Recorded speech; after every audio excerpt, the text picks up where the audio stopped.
गुरुदेव ने कहा कि बच्चों, जब पौधा जमीन से बाहर निकल आए तो उसमें मीठा जल डालना है। और गुरुदेव का परिवार कह रहा है कि जैसे पौधा जमीन से बाहर आए उसमें मिट्टी का तेल डालना है। तो सत्सेवकों को छोड़ के 70% लोग उस पौधे में मिट्टी का तेल डाल रहे हैं। अब मिट्टी का तेल डालोगे तो वो जलेगा या बढ़ेगा, ये सर्वविदित है।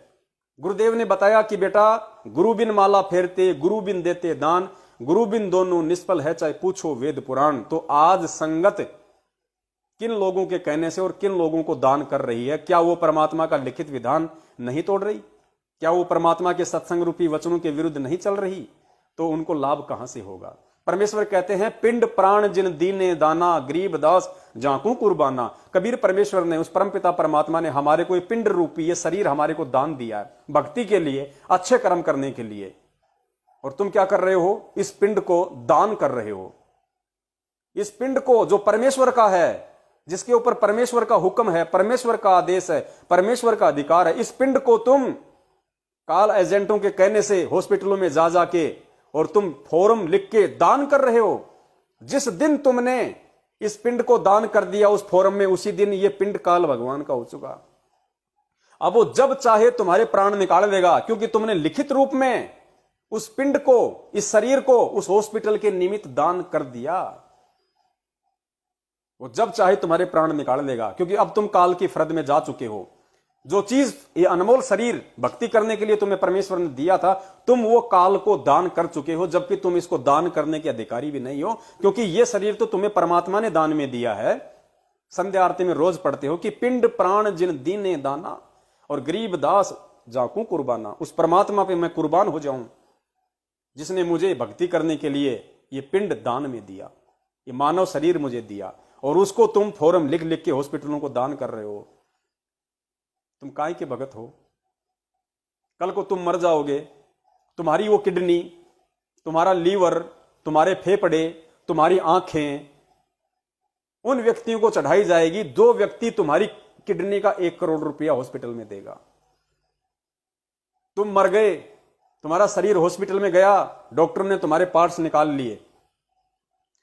अमिताभ बच्चन की किडनी फेल हो गई, सलमान खान की आंख फूट गई, धर्मेंद्र का लीवर फेल हो गया, क्योंकि शराबी आदमी है, सारे कबाबी आदमी हैं, सारे जीवन इन्होंने उल्टे कर्म किए हैं, तो किडनियां तो फेल होंगी इनकी। फिर क्या होगा? ये सीधे भगते हैं हॉस्पिटल में। हॉस्पिटल में क्यों? क्योंकि इनका कुछ बचाव हो जाए। हॉस्पिटल में जाके क्या करेंगे? क्योंकि इनको तो शराब पीनी, शराब इनसे छूटनी नहीं है। तो अमिताभ बच्चन जाएगा हॉस्पिटल में, डॉक्टर बोलेगा साहब किडनी फेल हो गई। तो क्या करूं साहब? किडनी लगानी पड़ेगी। तो लगाओ ना साहब 1 करोड़ रुपए। अरे 2 करोड़ लेना ना, तुम लगाओ ना किडनी। अब वो किडनी किसकी? क्या तुम्हें पता है कि तुम्हारी किडनी तुम्हारे गांव के हॉस्पिटल में रहेगी? तुम्हारी किडनी देश विदेश में घूमेगी, मोटे मोटे पैसों में घूमेगी। तुम्हारी किडनी का व्यापार होगा, बिजनेस होगा। अब तुम्हारी किडनी अमिताभ बच्चन को चढ़ाई जाएगी, धर्मेंद्र को चढ़ाई जाएगी, सलमान खान को चढ़ाई जाएगी, अनिल अंबानी को भी चढ़ाई जा सकती है, और किसी बहुत बड़े व्यापारी और बिजनेसमैन को चढ़ाई जा सकती है। जो पैसा देख तमाशा देख, नाच मेरी बुलबुल तुझे पैसा मिलेगा। क्योंकि दुनिया में सब काम पैसे से होते हैं। अब एक भगत की किडनी उस शराबी और कबाबी व्यक्ति को चढ़ा दी गई, उसके बाद वो क्या करेगा? जम के शराब पिएगा कि किडनी नहीं चढ़ा ली, कोई टेंशन नहीं। अब वो किडनी अगर 50 साल में खराब हुई है तो 10 साल तो ये भी चलेगी। अब तुम्हारी किडनी, तुम्हारा वो दान उस आदमी को कुकर्म करने के लिए प्रेरित कर रहा है।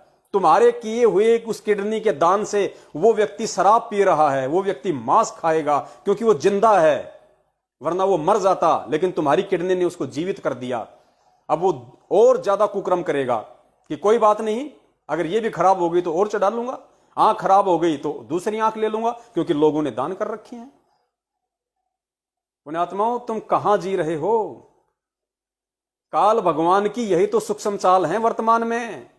वो इसी तरीके से तो भगत समाज को ठगेगा, और ठग लिया। ये आमने सामने की लड़ाई नहीं लड़ता। गुरुदेव ने सत्संग क्यों किए? पुस्तकों में दिन रात 12-12, 2-2 बजे तक आंख फाड़ के क्यों पढ़ाया? इसीलिए कि सत्संग सुनना एक अलग चीज है, और सत्संग का निष्कर्ष निकालना असली तत्व ज्ञान है। तो ये निष्कर्ष संगत ने नहीं निकाला।